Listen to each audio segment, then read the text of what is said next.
ഒരു വശത്ത് പട്ടിണിയിലായ ജനത, മറുഭാഗത്ത് ആഡംബരത്തിന്റെ കൊടുമുടിയിൽ വാഴുന്നൊരു സൈനിക മേധാവി. ശമ്പളം വെറും 75,000 ഇന്ത്യൻ രൂപ, പക്ഷെ ആസ്തി കോടികളാണ്. കേൾക്കുമ്പോൾ അതിശയം തോന്നുന്നുണ്ടോ?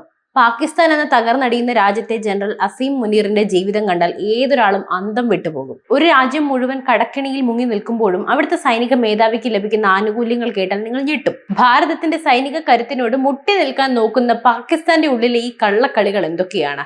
ഇന്ത്യയിലെയും പാകിസ്ഥാനിലെയും സൈനിക മേധാവികൾ തമ്മിലുള്ള വ്യത്യാസം എന്താ? നമുക്ക് വിശദമായി പരിശോധിക്കാം. Pakistan army chief general Asim മുനീറിന്റെ ഔദ്യോഗിക ശമ്പളം പരിശോധിച്ചാൽ നമുക്ക് വലിയ അത്ഭുതം തോന്നില്ല. പ്രതിമാസം 10 മുതൽ 15 ലക്ഷം വരെ പാകിസ്ഥാനി രൂപ അദ്ദേഹത്തിന്റെ ശമ്പളമാണ്. ഇത് ഇന്ത്യൻ രൂപയിലേക്ക് മാറ്റിയാൽ ഏകദേശം 75,000 രൂപ. ഡോളറിൽ കണക്കാക്കിയ വെറും $3,000. ഇന്ത്യൻ സൈനിക മേധാവിയുടെ ശമ്പളവുമായി താരതമ്യം ചെയ്യുമ്പോൾ ഇത് വളരെ കുറവാണെന്ന് തോന്നും. ഇന്ത്യയിൽ കരസേനാ മേധാവിക്ക് 7ാം ശമ്പള കമ്മീഷൻ പ്രകാരം പ്രതിമാസം 2.5 ലക്ഷം രൂപയോളമാണ് ലഭിക്കുന്നത്. എന്നാൽ കഥ ഇവിടെ അവസാനിക്കുന്നില്ല. പാകിസ്ഥാനിൽ ഈ ശമ്പളം എന്നത് വെറും ഒരു നമ്പറാണ്. യഥാർത്ഥ കളി നടക്കുന്നത് ശമ്പളത്തിന് പുറത്തുള്ള ആനുകൂല്യങ്ങൾ. പാകിസ്ഥാൻ എന്ന രാജ്യം ലോകത്തിന് മുന്നിൽ കൈനീട്ടുമ്പോഴും ജനറൽ അസീം മുനീർ അനുഭവിക്കുന്നത് രാജകീയ സൗകര്യങ്ങളാണ്. അത്യന്താധുനിക സുരക്ഷാ സംവിധാനങ്ങളുള്ള ഒന്നിലധികം ഔദ്യോഗിക വസതികൾ, ബുള്ളറ്റ് പ്രൂഫ് വാഹനങ്ങളുടെ വലിയ നിരയും, ഒപ്പം സഞ്ചരിക്കാൻ വൻ സുരക്ഷാ സേനയും.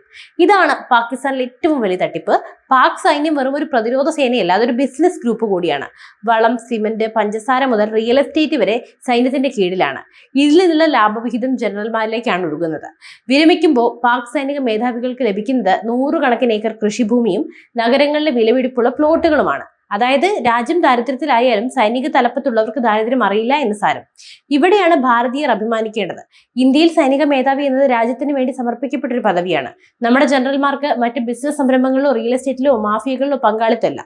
സേവനത്തിന് അർഹമായ ശമ്പളവും മാന്യമായ ആനുകൂല്യങ്ങളും ഇത് നൽകുന്നുണ്ട്. എന്നാൽ ഇത് സുതാര്യമാണ്. പാകിസ്ഥാൻ സൈന്യം എന്നത് രാജ്യത്തിനുള്ളിലെ മറ്റൊരു രാജ്യമാണ്. സർക്കാരിനേക്കാൾ പണവും സ്വാധീനവും അവിടെ സൈന്യത്തിനുണ്ട്. ജനറൽ അസീം മുനീർ ഇന്ത്യക്കെതിരെ കടുത്ത നിലപാടുകൾ എടുക്കുന്നത് തന്റെ സൈനിക അധികാരം നിലനിർത്താനാണെന്ന് അന്താരാഷ്ട്ര നിരീക്ഷകർ വിലയിരുത്തുന്നു. ശത്രുത നിലനിന്നാൽ മാത്രമേ സൈന്യത്തിന് ബജറ്റിൽ വലിയ വിഹിതം ചോദിച്ചു വാങ്ങാൻ കഴിയൂ എന്നതാണ് അവിടുത്തെ സാഹചര്യം. പാകിസ്ഥാനിൽ സാധാരണക്കാരൻ ഒരു കിലോ ഗോതമ്പിന് വേണ്ടി വരി നിൽക്കുമ്പോൾ സൈനിക ഗോൾഫ് ക്ലബ്ബുകളും മെസ്സുകളും ആഡംബരത്തോടെ പ്രവർത്തിക്കുകയാണ്. പാക് സൈന്യത്തിന്റെ ഈ മിലിറ്ററി ബിസിനസ് മോഡൽ ലോകത്തിന് തന്നെ പരിഹാസ്യമായി മാറിയിരിക്കുന്നു. ഇന്ത്യയുമായി യുദ്ധത്തിന് വട്ടം കൂടുന്ന പാകിസ്ഥാൻ ആദ്യം സ്വന്തം നാട്ടിലെ പട്ടിണി മാറ്റാനാണ് ശ്രമിക്കേണ്ടത്. അധികാരം ഉപയോഗിച്ച് സമ്പത്തുണ്ടാക്കുന്ന പാക് ജനറൽമാരുടെ ഈ രീതി ആ രാജ്യത്തിന്റെ നാശത്തിന് വഴിവെക്കുകയാണ്. ചുരുക്കി പറഞ്ഞാൽ പാകിസ്ഥാൻ സൈനിക മേധാവിയുടെ ശമ്പളം കുറവാണെന്ന വാർത്ത വെറും കണ്ണിൽ പൊടിയിടൽ മാത്രം. വിരമിക്കുമ്പോഴും 1000 കോടിയുടെ ആസ്തിയുള്ള ഒരാളായി പാക് ജനറൽ മാറുന്നുണ്ടെങ്കിൽ അത് ആ രാജ്യത്തെ ജനങ്ങളുടെ നികുതിപ്പണം കവർന്നെടുത്തിട്ടാണ്.